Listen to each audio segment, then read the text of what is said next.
Hello အားလုံးပဲမင်္ဂလာပါဟန်နီထပ်ထပ်ဖြစ်ပါတယ်ရှင်အခရာ page ကနေကြိုဆိုပါရစေအခုဟန်နီလက်ထဲမှာရောက်နေတာကဘာဖုန်းလဲဆိုတာအားလုံးပဲသိကြမယ်လို့ထင်ပါတယ်ဟုတ်ပါတယ် Vivo V19 ဆိုတဲ့ဖုန်းလေးပါမကြသေးခင်ကမိတ်ဆက်သွားတော့ဗောနော်ဈေးနှုန်းကလည်း9,9,9,800ဆို9,800နီးနီးဗောနော်ဆိုတော့သူ့ဈေးနှုန်းနဲ့ဟန်နီ first impression မှာလောက်သွားတဲ့ပုံစံအရဆိုလို့ရှိရင်ဒီဖုန်းလေးက upper Midrange မှာဆိုလို့ရှိရင်တော်တော်လေးရွေးလို့ကောင်းတဲ့ဖုန်းတစ်လုံးဖြစ်နေပါတယ်အခုဟန်နီနှစ်ပတ်စမ်းသုံးကြည့်ရဆိုလို့ရှိရင်လည်းဟန်နီ user experience အရဆိုလို့ရှိရင်တော်တော်လေးကိုကြိုက်နေမိပါတယ်ဆိုတော့ဒီနေ့ဟန်နီအမြင်နဲ့ review လေးကိုပြပြပေးသွားမှာဖြစ်ပါတယ်ရှင်အားလုံးပဲဆက်လက်ဆောင်ကြည့်ပေးပါနော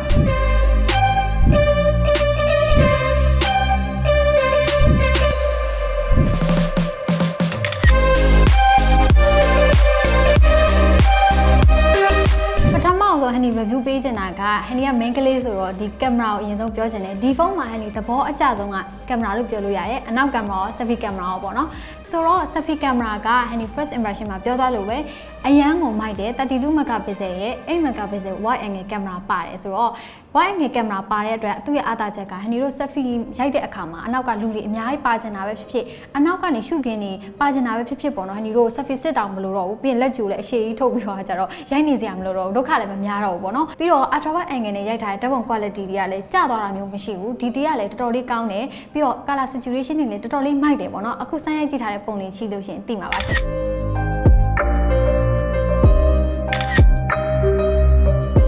်ပြီးတော့သူ့ရဲ့ selfie က AI ကလည်းတော်တော်လေးမိုက်တယ်ပေါ့နော်ဟန်နီတို့ main ကလေးဆိုလို့ရှိရင်တော့တော်တော်လေးကိုသဘောကျလိမ့်မယ်ဘာလို့လဲဆိုတော့သူ့ရဲ့ AI ကဟန်နီတို့မျက်လုံးတွေမျက်ခုံးတွေပြီးတော့နှာခမ်းလေးတွေအားစလို့သူပြင်ပေးတာလေးကတော်တော်လေးချစ်ဖို့ကောင်းတယ်ပြီးတော့ဟန်နီတို့ portrait mode ရိုက်တဲ့အခါမှာဆိုလို့ရှိရင်လည်းတော်တော်လေးပေါ့နော်လူနဲ့နောက်ခံနဲ့တေချာလေးကွဲထားပေးတာကိုတွေ့ရတယ်ဓာတ်ပုံရိုက်နေချိန်မှာမဟုတ်ဘူးရိုက်ပြီးသွားပြီဆိုလို့ရှိရင်လည်းသူ့မှာပေါ့နော် original ပါတဲ့ဒီဟန်နီတို့ effect တွေပေါ့နော် effect တွေပြောင်းလို့ရတယ်ပြီးလို့ရှိရင် make up လိမ့်တဲ့ဟာလေးတွေပြင်လို့ရတာတွေကအများကြီးပဲပေါ့နော်ဟန်နီတို့နောက်ထပ်ဒီဖုန်းတစ်လုံးထဲမှာပဲဟန်နီတို့ retouch လုပ်လို့ရတယ်ဓာတ်ပုံကို edit လုပ်လို့ရတယ်ပေါ့နော် selfie ရိုက်ထားတဲ့ပုံအစားပေါ့နော်ကိုက selfie ရိုက်ထားတယ်နောက်ခံကိုမကြိုက်ဘူးလူတွေပါနေရရှုပ်နေရနောက်ခံလေးပြောင်းကျင်နေဆိုရင်တော့မှဟန်နီတို့လူလေးကိုပဲကွက်ချန်ထားပြီးတော့ကိုကြိုက်တဲ့နောက်ခံပေါ့နော်သူ့မှာပါတဲ့နောက်ခံ background လေးရွေးလို့ရတယ်ပြင်လို့ရတယ်ဆိုတော့တော်တော်လေးကိုမိုက်နေပြီဟန်နီတို့ photoshop တော့မလိုတော့ဘူးပြီးတော့နောက်ခံဒီအရှိရလူကိုဖြတ်တဲ့ပုံကလေတော်တော်လေးလူကိုပြတ်သားမှုရှိရပေါ့နော်တော်တော်လေးကိုမိုက်တယ်ဟန်နီအဲ့ဒါကိုတော်တော်လေးသဘောကျတယ်ဗီဒီယိုရိုက်ပြီဆိုလို့ရှိရင်ဟန်နီတို့ selfie camera မှာဆိုလို့ရှိရင်တော့ 1080p နဲ့ရိုက်လို့ရတယ်ပေါ့နော်ဒါပေမဲ့ 1080p နဲ့ရိုက်ပြီဆိုလို့ရှိရင်ဟန်နီတို့ beauty mode တွေပါတော့ပါမှာမဟုတ်ဘူး AI လည်းအများကြီးပါမှာမဟုတ်ဘူးဒါပေမဲ့အခုရိုက်ကြည့်ရတဲ့လောက်ဆိုလို့ရှိရင်တော်တော်လေးကိုမိုက်တယ်အလင်းအောင်ရှိလို့ရှိရင်မျက်နှာလေးတွေကကြည်လင်းနဲ့ပြတ်တာတယ်အယောင်ဆိုလဲကာလာလည်းအရန်စိုးနေရပေါ့နော်ဟန်နီနေတော့တော်တော်သဘောကျမိတယ်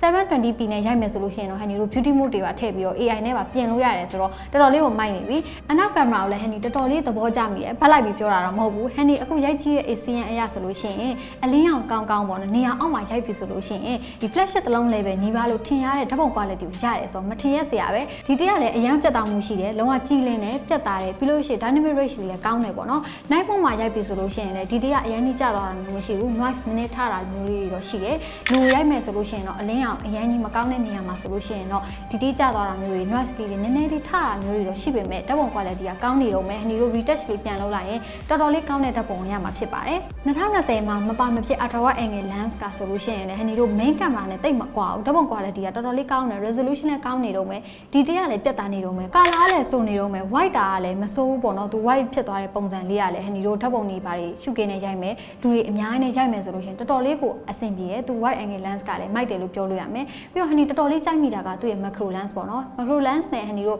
ပန်းလေးတွေအရာဝတ္ထုသေးလေးတွေကိုရိုက်တဲ့အခါမှာမထင်မှတ်ထားလောက်အောင်တော်တော်လေးကောင်းတယ်ဒီတေးကလည်းတော်တော်လေးအခုဆိုလို့ရှိရင်ဟန်နီဒီဒါလေးကိုရိုက်ထားတာပေါ့နော်အခုရိုက်ထားတဲ့ပုံလေးကိုကြည့်ပေးပါဦးဒီပန်းအုပ်လေးကိုရိုက်ထားတာတော်တော်လေးကိုမိုက်တယ်အလင်းရောင်ရှိတဲ့နေရာမှာဆိုလို့ရှိရင်တကယ်ကို professional camera နဲ့ရိုက်ထားသလိုပဲတော်တော်လေးကိုမိုက်တယ်ဒီတေးလည်းပြတ်သားမှုရှိတယ်ပြီးတော့အနီးကပ်တိပေါ့နော်တေချာလေးမြင်လို့ရတာလေးကတော်တော်လေးကိုကြိုက်မိတယ်နောက်တစ်ခုက portrait mode ရိုက်တဲ့အခါမှာဆိုလို့ရှိရင်လည်းဟန်နီတို့လူနဲ့အနောက်ခံနဲ့ပေါ့နော်တေချာလေးပြတ်သားအောင်လုပ်ပေးတယ်ဟန်နီပြောသလိုပဲအခု portrait mode ရိုက်ပြီးသားပုံတွေကိုလည်းဟန်နီတို့ဖုန်းထဲမှာထပ်ပြီးတော့ပြင်လို့ရတာလေးကလည်းတော်တော်လေးကိုမိုက်ပါတယ်ဆိုတော့ကင်မရာပိုင်းမှာဆိုရင်တော့ဟန်နီတို့ဘာမှပြောစရာမလိုဘူးဓာတ်ပုံ quality ကလည်းအရန်ကိုမိုက်တယ်ဆိုတော့8 out of 10 ထိအောင်ဟန်နီ rating ပေးလို့ရတယ်ပေါ့နော်အနောက်ကင်မရာနဲ့ဗီဒီယိုရိုက်တဲ့အခါမှာဆိုလို့ရှိရင်တော့သူက 4K ထိတော့ရိုက်လို့ရတယ် 1080p ဆိုလို့ရှိရင်တော့30 frame per second နဲ့ပဲရိုက်လို့ရတယ်ပေါ့နော်အဲ့ဒါကတော့တခြားဒီဈေးနှုန်းဒီဘက်ချလဲမှာတခြားဖုန်းတွေက60 frame per second ဒီပါနေတဲ့အချိန်မှာသူက30 frame per second ပဲဆိုတော့နည်းနည်းလေးလို့ခံစားရတယ်ဒါလည်းသူ့ရဲ့အားနည်းချက်တွေကတစ်ခုပေါ့နော် ဆိုတော့ကင်မရာအကြောင်းတော်တော်လေးများသွားပြီတော်တော်လေးလည်းစုံသွားပြီဆိုတော့သူ့ရဲ့အခုမြင်ရတဲ့ physical appearance လေးကိုပြောမယ်ပေါ့နော်ဆိုတော့ဟန်ဒီဒီဖုန်းကို first impression မှာပြောသွားလို့ပဲမြင်ကြရတော်တော်လေးကိုသဘောကျမိရဲ့သူ့ရဲ့ design လေးပေါ့နော်အဓိကအနောက်မှာသူ့မှာပါလာတာဘာ color လဲလို့တော့ပြောလို့မရအောင် silver ပုံစံလေးကိုမှာဟန်ဒီတို့ color ကဒီပုံဝင်ခြင်းမှာလိုက်ပြီးပြောင်းလဲတယ်ပေါ့နော်သူဒီဖုန်းကိုအလင်းရရင်ရိုက်တယ်လို့မျိုးပြောင်းလဲသွားတဲ့ color ပုံစံလေးရဲ့ reflection ပုံစံလေးရဲ့ကတကယ် premium ဆန်တဲ့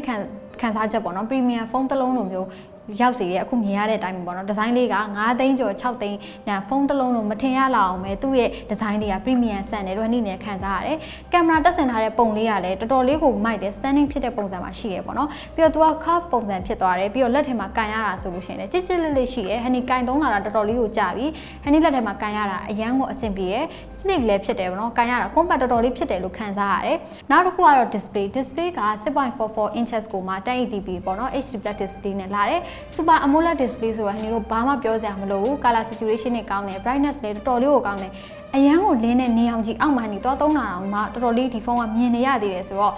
display ဘက်မှာလည်းဘာမှပြောစရာမလိုဘူးအရန်ကိုကောင်းပါတယ်ဖုန်းတစ်လုံးဝယ်လို့ရှိရင်မဖြစ်မနေစဉ်းစားရမှာသူ့ရဲ့ battery ပေါ့နော်ဘာလို့လဲဆိုတော့ဟန်ဒီတို့ charge လုပ်ရတာလည်းအရန်ကိုပြင်းတယ်ကြာနေလည်းမကြိုက်ဘူးဆိုတော့ဒီဖုန်းက 4500 mAh battery ပါတယ်ဖုန်းကိုအားခဏခဏမသွင်းချင်တဲ့သူတွေအတွက်ဆိုလို့ရှိရင်တော့တော်တော်လေးကိုအဆင်ပြေမယ်ဟန်ဒီခုနကလည်း game တွေဆော့နေတာပေါ့နော်နိုင်ဝက်လောက်ဆော့တယ် PUBG game ကိုနိုင်ဝက်လောက်ဆော့တဲ့အခါမှာ85%ကနေဆော့တာပေါ့နော်နိုင်ဝက်ကြော်လောက်ဆော့လိုက်တာ85%ပေါ့နော်ဆော့လဲဆော့ပြီးတော့အဲ့လောက်တောင်ကျန်နေသေးတယ်ဆိုတော့ battery life မှာဆိုလို့ရှိရင်ဒါလေးကတော်တော်လေးကိုကောင်းတယ်လို့ပြောလို့ရတယ်ပြီးတော့ charging မှာဆိုလို့ရှိရင်လည်း33W fast charging ပေါ့နော်ဆိုတော့90%ပြည့်ဖို့ဆိုလို့ရှိရင်သူကနိုင်ဝက်ပေါ့နော်မိနစ်30ပဲစောင့်ရတယ်0 to 100% ဆိုလို့ရှိရင်တော့တနာရီနဲ့မိနစ်20လောက်စောင့်ရတယ်ဆိုတော့ charging speed ကလည်းအရင်ကြီးမကြဘူးအနေတော်လို့ပြောလို့ရမှာဖြစ်တဲ့အတွက်ကြောင့်မို့ဒါလေးကမစိုးဘူးလို့ပြောရမယ် performance ဘိုင်းရဆိုလို့ရှိရင်လည်း social media တွေသုံးတာတွေ media consumption တွေကတော်တော်လေးကိုအဆင်ပြေတယ် smooth ဖြစ်တယ် performance ကကောင်းတယ်ပေါ့နော်ထစ်တာတွေလုံးဝမရှိဘူးအဲ့ဒါတော့တွေ့ရတယ်ဒါပေမဲ့သူ့ရဲ့ဒီ screen touch ပေါ့နော် haptic feedback လို့ခေါ်တယ်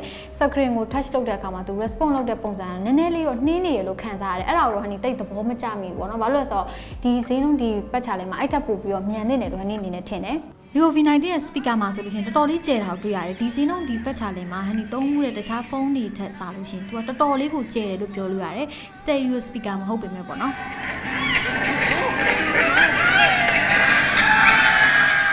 နောက်တစ်ခုက 8GB RAM 128GB RAM နဲ့လာတယ်ဆိုတော့ဟန်ဒီတို့ storage အတွက်တိတ်ပြီးတော့စိတ်ပူစရာမလိုတော့ပါဘူးဟန်ဒီတို့ဗီဒီယိုတွေရိုက်တာပဲဖြစ်ဖြစ်ကိုထည့်ချင်တဲ့ data တွေအများကြီးထည့်ထားလို့ရတယ်ဆိုတော့ဒါလေးကလည်းအဆင်ပြေတယ် OS မှာဆိုလို့ရှိရင်တော့ FunTouch OS 10.0 နဲ့လာတယ်ပြီးတော့သူ့ရဲ့ UI လေးကလည်းဟန်ဒီအရန်ကြိုက်မိရပေါ့နော်သူ့ရဲ့ UI လေးက simple လည်းဖြစ်တယ် cute လည်းဖြစ်တယ်ပေါ့နော်ရိုးရိုးရှင်းရှင်းလေးနဲ့ clean ဖြစ်တယ်ဆိုတဲ့ခံစားချက်ကိုရတယ်ဆိုတော့ user experience ရဆိုလို့ရှိရင်သူ့ရဲ့ UI လေးကြောင့်ဟန်ဒီတော်တော်လေးသဘောကျမိတယ်ပြီးတော့နောက်တစ်ခုကသူ့ရဲ့ UV assistant ပေါ့နော်ဒီဘက်မှာဆိုလို့ရှိရင်သူ UV assistant ပါတဲ့ပုံစံလေးကဟန်ဒီဖုန်းကိုတော်တော်လေးကိုတိကျတယ်ဒီလေးတိကျတယ်ဥပမာဆိုလို့ရှိရင်ဖုန်းကိုဘယ်နှခေါက်ကင်လဲ screen time ဘယ်လောက်ရှိပြီလဲဘယ်လောက်တောင်မှအကြာကြီး continuous ပေါ့နော်ဆက်ပြီးတော့သုံးနေတာမျိုးလဲစတဲ့ဒီ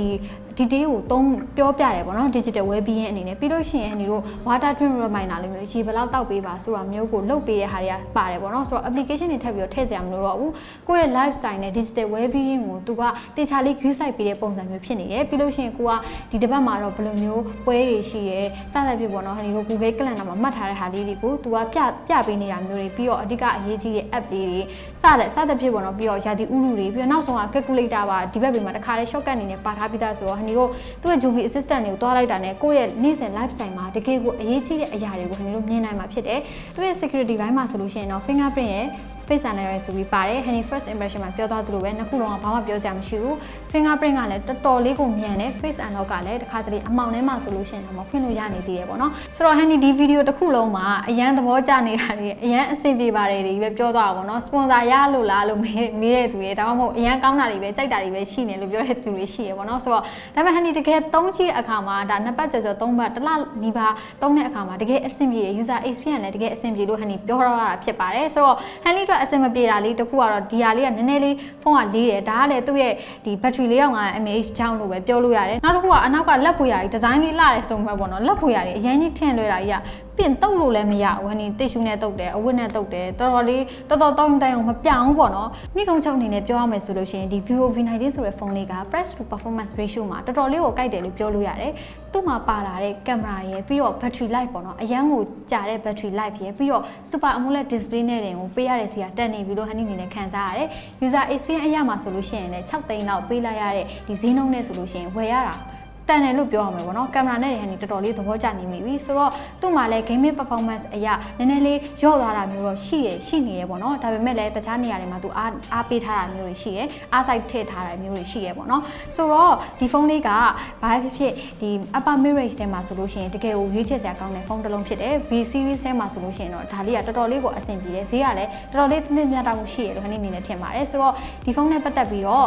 comment နေရှိလို့ရှိရင်လည်းပြောသားပြီးလို့ရပါတယ်ဟန်နီအမြင်နဲ့မတူတာလေးရှိလို့ရှိရင်လည်းဝင်ရောက်ပြီးတော့ညှင်းခုန်ပြီးလို့ရပါတယ်ဟန်နီအကုန်လုံး reply လုပ်ပေးပါမယ်လို့ဆိုတော့အားလုံးပဲတက်တာ